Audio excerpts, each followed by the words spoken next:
Γεια σας παιδιά, είμαι ο DarkKillerCY, γάμο σας, και θα σας δείξω πώς να κάνουμε το easter egg της Nuketown.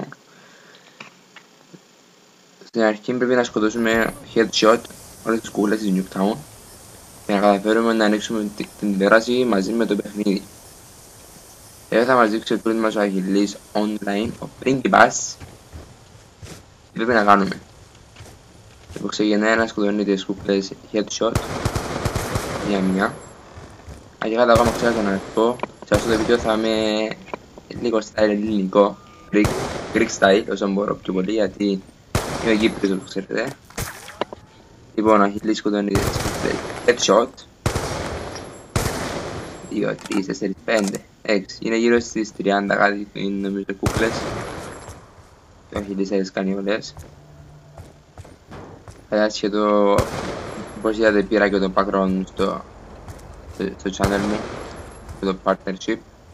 Θέλω να μου στείλετε μερικές ιδέες για το πώς να μιλάω, όχι πώς να μιλάω, μερικά θέματα για το επόμενο μου βίντεο που θα κάνω με Demolition. Θα είναι από το φίλο μου το Sniper Ghost που έχει κάνει 160 βίντεο.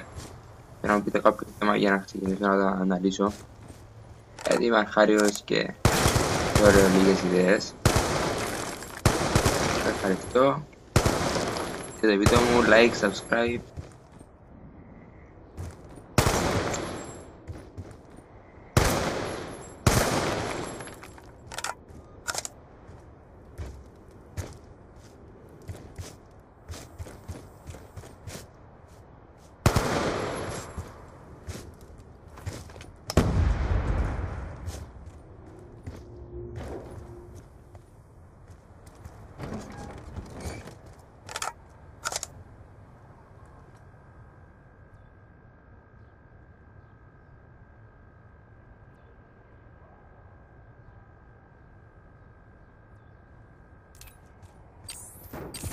Free for all.